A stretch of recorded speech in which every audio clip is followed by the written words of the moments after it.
بسم الله الرحمن الرحيم. قالوا يا موسى إنا لن ندخلها أبدا ما داموا فيها فاذهب أنت وربك فقاتلا إنا هاهنا قاعدون.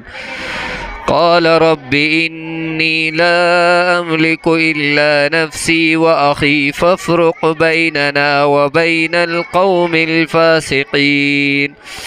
قال فإنها محرمة عليهم 40 سنة يتيهون في الأرض فلا تأس على القوم الفاسقين.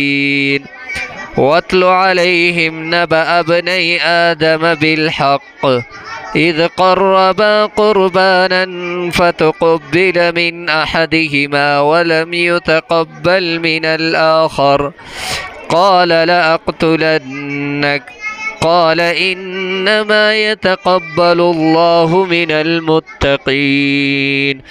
لئن بسطت إلي يدك لتقتلني ما أنا بباسط يدي إليك لأقتلك إني أخاف الله رب العالمين. إني أريد أن تبوء بإثمي وإثمك فتكون من أصحاب النار وذلك جزاء الظالمين. فطوعت له نفسه قتل أخيه فقتله فأصبح من الخاسرين. فبعث الله غرابا يبحث في الأرض ليريه كيف يواري سوءة أخيه. قال يا ويلتى أعجزت أن أكون مثل هذا الغراب فأواري سوءة أخيه فأصبح من النادمين.